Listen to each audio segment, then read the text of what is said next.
Welcome to another In Wheel Time podcast, a 30-minute mini version of the In Wheel Time car show that airs live every Saturday morning, 8 to 11 a.m. Central Channel.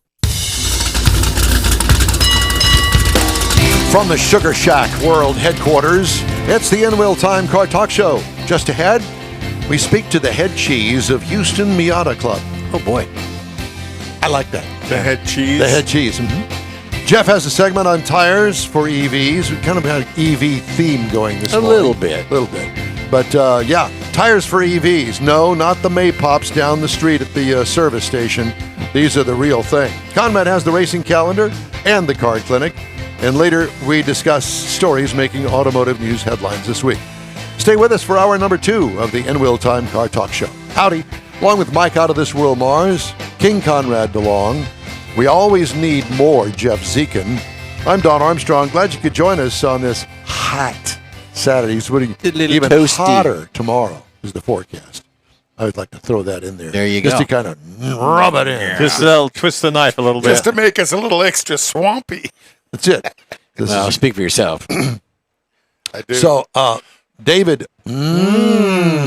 Ainsley texted me and said, "Let me quote him here, if I may." He said, "Is he quotable? Can you say it on the air? Well, because he says a lot of things." Well, yes, he does. This I can. He says, "Radio program, bruh.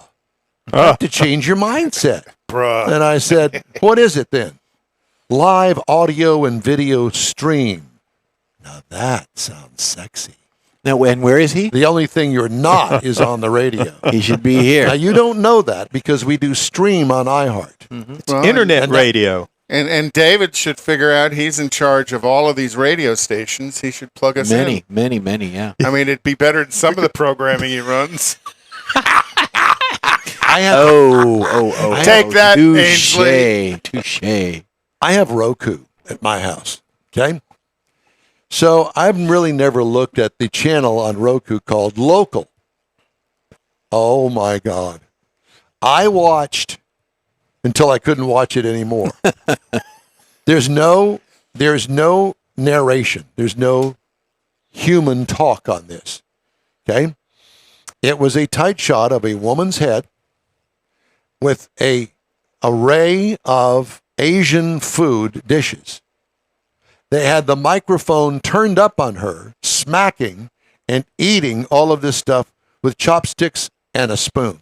That's all. That's all there was. And you sat there and you watched the woman eating. How long did you watch it, Don? I thought, well, surely there's got to be more than this. He was waiting for more to come out. 45 minutes later, and he's still hungry. After 15 minutes, I said, I can't believe that this is actually on here. Yeah.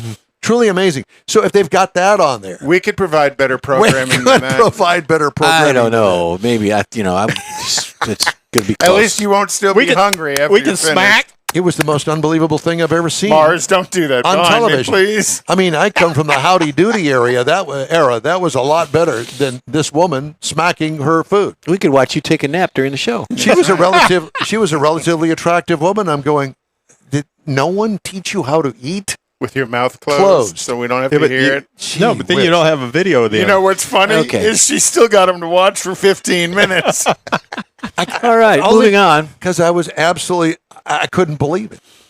It's kind of like a car wreck, you know? Oh, my God. Time now for our next guest, and his name is Freddy Riggs. He's the president. His name is Freddy Riggs, and he's the president of the Houston Miata Club. Sorry to have to put you through that, Freddy. We didn't mean it. Are you there? Working my way through my first Diet Mountain Dew and orange juice. I didn't hear much. And he's got a sense of humor, too. I like it. How are you, sir? Good. How are you guys doing? Well, we're doing great. Obviously, you are a sporty kind of guy and like to actually enjoy your car, which a lot of people don't really. They just use it for a mode of transportation and don't have fun with it. But if you've got a Miata, you, sir, are a car guy. I would tend to agree with that. You know, you got a few folks that are affectionately known as the wine and cheesers, which means they want to get in the car, drive somewhere nice, have a great meal, and drive home. But most of us we want to drive our cars quite a bit. Yeah. Do you track your car? I autocross it on occasion. Which car? I've got. Well, I don't know. How many do you have? Let's define our terms here. Yeah, it's a situation where actually my father got another one. So the one I gave him 20 years ago is going up for sale. The Miata that I typically drive is my 2000 Special Edition, and it has a turbo kit on it, roll bar, upgraded brakes and suspension. So that car autocrosses on occasion. I may take it on the track. I'm waiting for some eye surgery before I feel safe to do that. But once I've got new eyeballs, I think I will do the track day this December, probably down at MSR Houston. Great place to go on to track a car. So I want to know more about this car with the turbocharger on it. It's funny you should say that. I just did a review on the brand new Mazda MX-5 Miata RF Club, which I'm sure that you're familiar with. And I said when it came to the engine, 181 horsepower from the factory is good. But if I were to offer Mazda any suggestions, it would be maybe perhaps offer a turbo option on the car. And here you are, you've already gone and done it. Well, it's a much easier proposition with the older cars. Direct injection has made the new cars very difficult for certain modification. Edelbrock has a supercharger kit for those cars, but the car runs a very high compression ratio, 13-1, 14-1 in Europe. So it's forced induction's a little touchy on those engines. You so far they've not, for the most part, got it completely perfected in the turbo areas. Mazda has said no to it. They prefer the weight and balance and the horsepower to match up the way they want it to. Most of the guys with the newer cars from 2016 and up will modify the suspension and some other things. They can do an E85 tune with a header and some other modifications to bump the horsepower up, maybe 15-20%. But my car is an older car, 23 years old. It came from the factory with 140 horsepower. It makes just under 300 right now. Whoa. Yeah, it's a handful. I'm actually in the process of putting a new ECU in it and probably going to detune it just a hair, but increase the drivability and with a nice tune, it'll run a lot better. So what you're saying is that if I'm going to buy and really get into the whole Miata thing, then really my best bet would be to buy something like a 2015 Miata, where I'd have a lot better chance at like what you're doing. That is a very two-sided coin, because what the new car does is the Skyactiv engines are so torquey and they have power everywhere. Yes. Like I said, I've been behind one on a fun run in my car. And, at that point, the car was pushing probably 240, 245 wheel horsepower, which is about 280, 290 crank. And I could barely pull up on a new car with a tune and a header running E85. I mean, he was almost as fast as I am. Well, I will tell you, after driving this one that I didn't race it or anything like that, but I did get on the throttle some, not a lot. But, a 7,500 RPM red line on the car, and it would probably go more than that if it didn't have a rev limiter on it. But, man, it pulled all the way through the rev band once you got off the, away from the stoplight. Yeah. Once you got the RPMs up, and then the way that the transmission is set up, it's such a close ratio 6-speed in the thing, man, it got up and it went. Well, they've been building that car for so long, they understand what the track enthusiast wants. Not that the car is built for the track, but Mazda is very dedicated to supporting those track enthusiasts who want to drive the Miata or the MX-5, whatever you want to call it. Well, I'll tell you, Mike and I both actually have been on several of their press junkets, their reveals, and ride and drive kind of thing. And very impressive. And to talk with the engineers and the marketing people, that they're all there and they'll answer any question that you have. They are so focused on this car. They have a team of people within Mazda. That's all they do 24/7, forever. That they're always working on this Miata, fine tuning it, doing different. Even though this particular current model year is several years old, it's got the SkyActiv technology, as Freddie said. I'm telling you, man, this thing is probably one of the, outside of the Corvette, when it comes to two-seat sports cars, this thing rocks. Oh, yeah. It's tiny. My problem is I'm 6'1", Freddie, and my knees hit the bottom of the dashboard. So for me, it's not all that comfortable. Well, you're fortunate because up until 2006, the steering wheels did not tilt or telescope. You were stuck where you were stuck. Yeah. Now, fortunately for me, and unfortunately for people I've dated, I'm 5'6", so it's not been a problem for me. Right. Going back to your original question, you can modify any variety of Miata. The 1990 through 97 is an NA, 99 to 2005 is an NB. Those engines, millions of options, from turbo to supercharger, centrifugal supercharger, positive displacement supercharger, etc., etc. Same with the suspension, everything else. On the NC, which was an 06 to 15, that's a Ford 2-liter engine. But the 2.5 block swaps straight in. No hood clearance problems, nothing else. You can put in a 2.5 very inexpensively. And if you wish, intake, tune, cams if you like, or you can turbocharge it. So there are an enormous amount of engine modification options up until 2016. There are a few out there for the 16 to current car, which would include the Edelbrock supercharger, also a couple of turbo kits out there that are starting to see some leg room. But every iteration provides you with a different clean slate to work from. Freddie, from what you were saying earlier, the later models, because of the way they perform, particularly the new ones, that, unless I'm just really looking to get serious with superchargers and turbos to take it out on the track, it's a pretty well packaged performance. You don't vehicle. even need a supercharger or a turbo to get it on the track. This car is ready to go right out of the showroom. Well, that's what I'm saying. It sounds like it, but if you wanted to get hardcore about it, then that's when you would back up to some of these NAs and NCs. From my experience with Freddie and his kind over there on the Mazda Miata side, that the car truly is so well. It's like the Corvette in a much smaller package, clearly. Does it have the horsepower? No, it doesn't. But remember, the car probably, I don't know how much it weighs, but it's very light compared to the 2,320 pounds. There you go. So it's a 1-ton car where the Corvette's much heavier than that. Sure. Yeah. It handles differently. It just does things differently. It's a different. But it does it well. Shorter wheelbase. It does it so well. And as a matter of fact, I wrote an article and a review here just recently about it, and I said, MGB, which is the only really one that I'm familiar with, could not hold a candle to this car. Truly. And I'm sure that you've heard the same thing.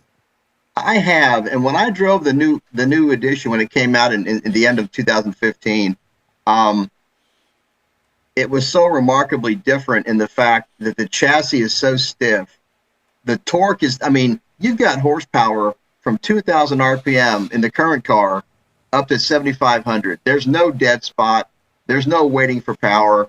You can short shift it or you can run it to red line. It pulls everywhere. You do a few light modifications and maybe a tune and an exhaust. You've got 200 horsepower instead of 180. And it's truly amazing. My wife and I were talking last night because I've got a couple of them in the garage and I've got my daily car, which is paid off next month. And I showed her one in Florida that I want so badly. And she goes, well, let's do it. And I was blown away. Like, you're kidding me, right? You want me to go spend $26,000 on a Miata when I've never spent that much on a daily car, to be honest. And I've got a handful of Miatas. So we've discussed it. I don't think I'll do it, but I've got one car that's having some work on the turbo. The car up in Utah, my dad's house, is being sold. I've got another car here I bought from a doctor that I thought my wife would like, but she just can't do the stick shifting anymore with her back. So I've got to thin the herd. Yeah, yeah. Well, I would imagine you're well connected in the Mazda community and won't have any problem with that.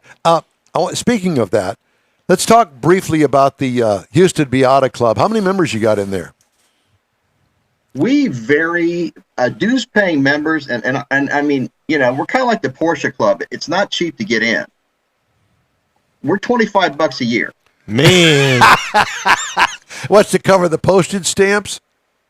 That covers our club insurance, our website maintenance, and 2 or 3 meals a year. One at the tech day, one at the track day, Christmas party.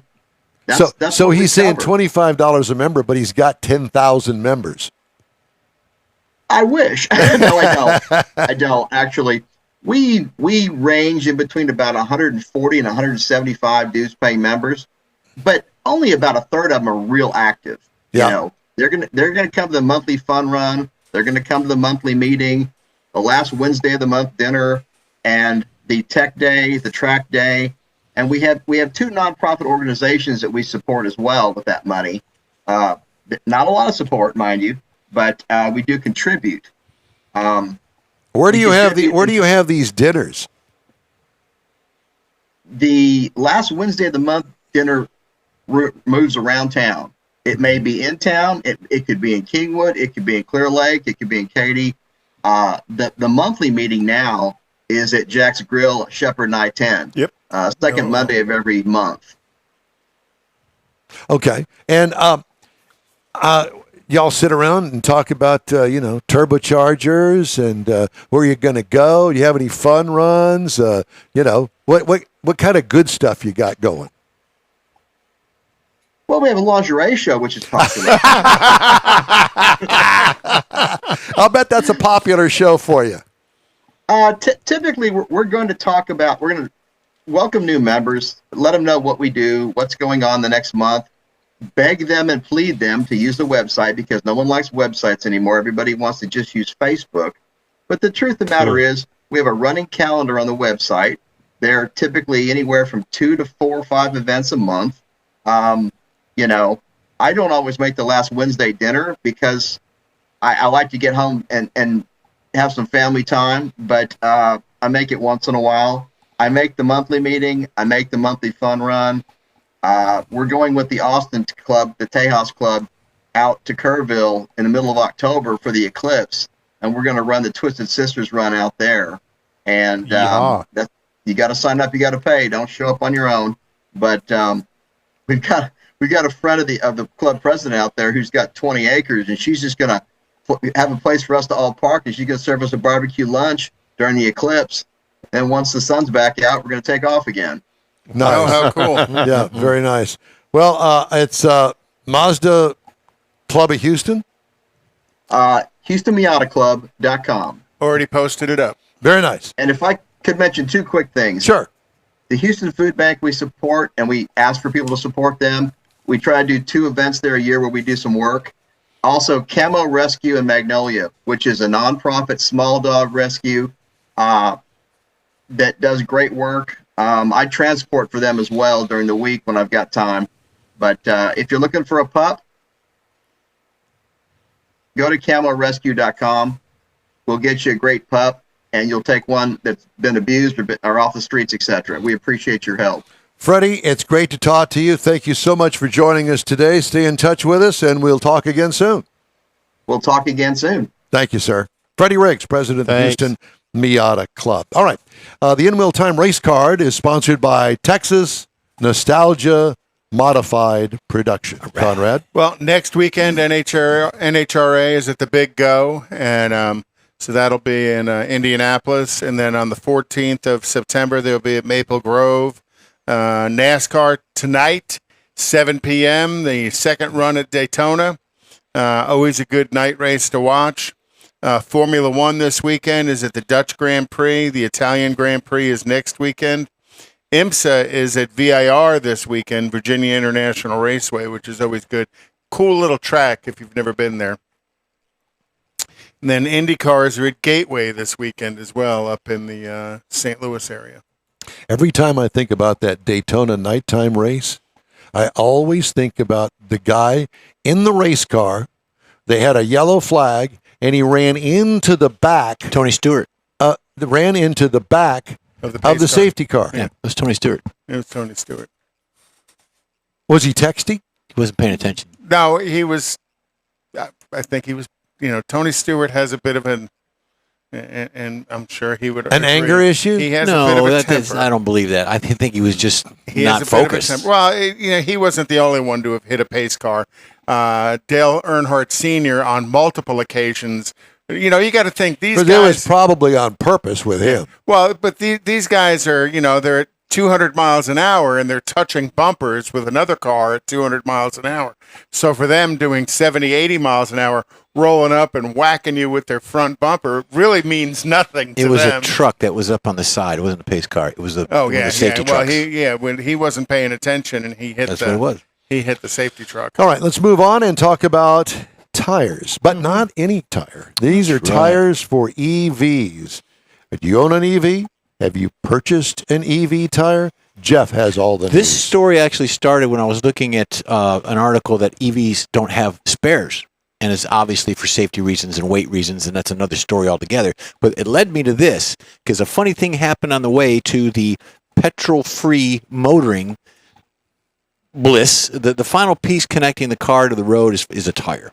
It uses air, it needs to be replaced every so often, and the demands that a motor places on traction, load, and noise are quite unique if that motor runs silent. There's no way around it. EVs require specific tires. Tires meant for EVs are engineered to withstand the additional weight, dynamic load, and traction that the demands of an EV require.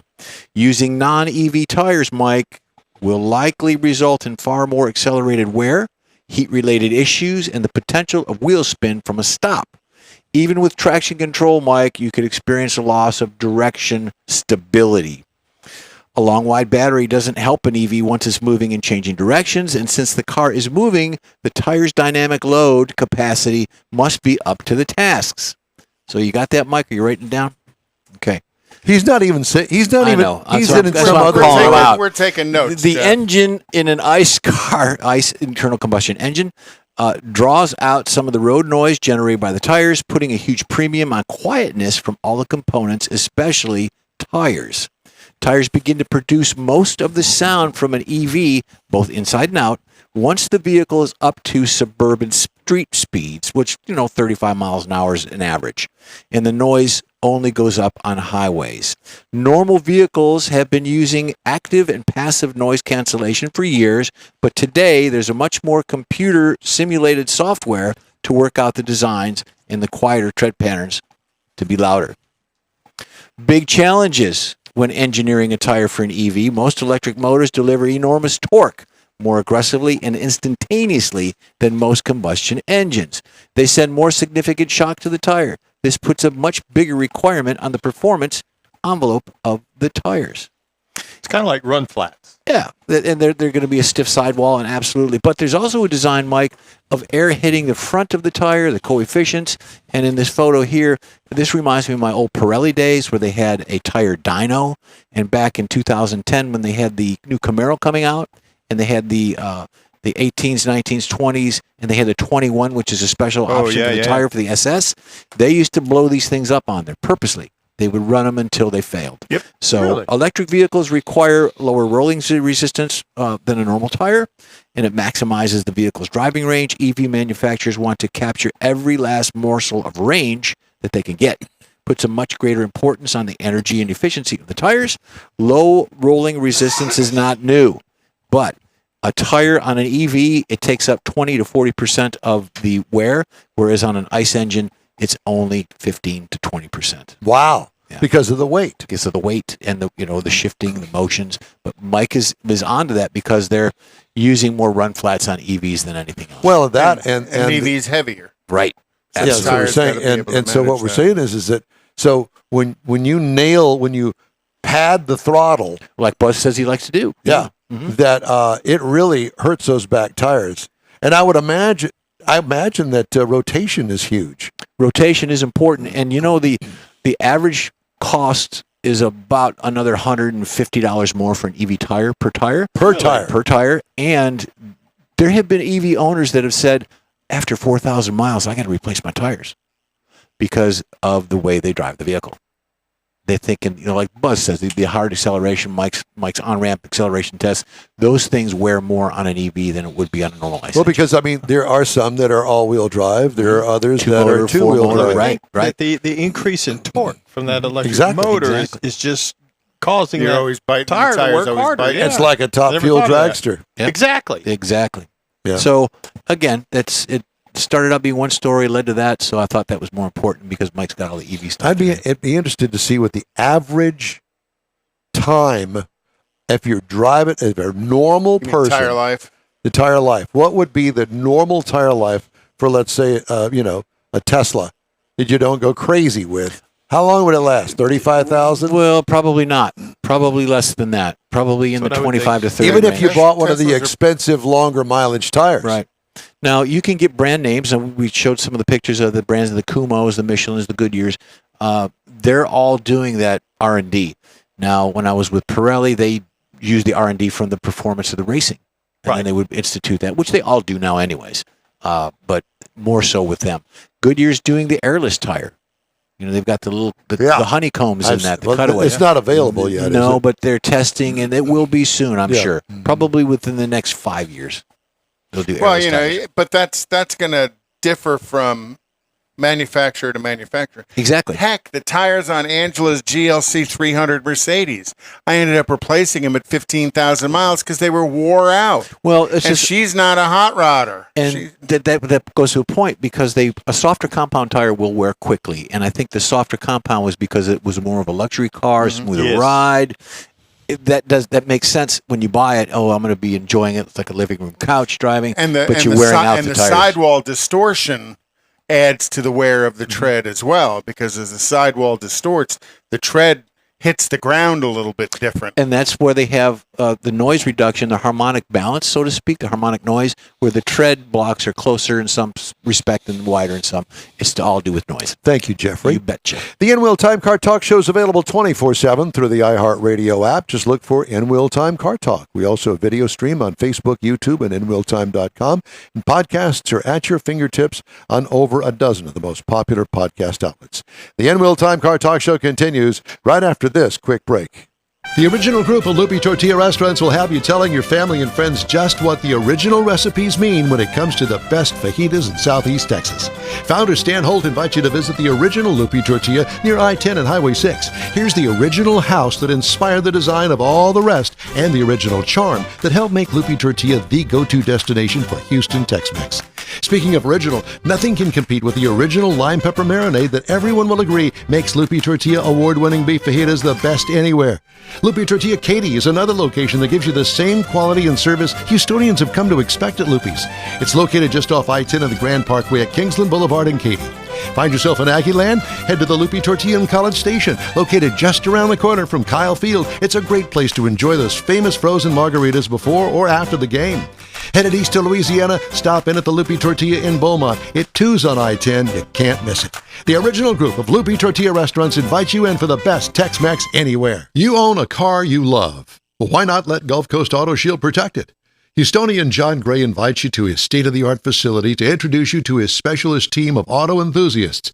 We promise you'll be impressed. Whether you're looking to massage your original paint to a like-new appearance, apply a ceramic coating, install a paint protection film, nano-ceramic window tint, or new windshield protection called ExoShield, Gulf Coast Auto Shield is where Houston's car people go. Curbed your wheels? Instead of buying new, why not have them repaired? How about a professionally installed radar detector? Gulf Coast Auto Shield does that too.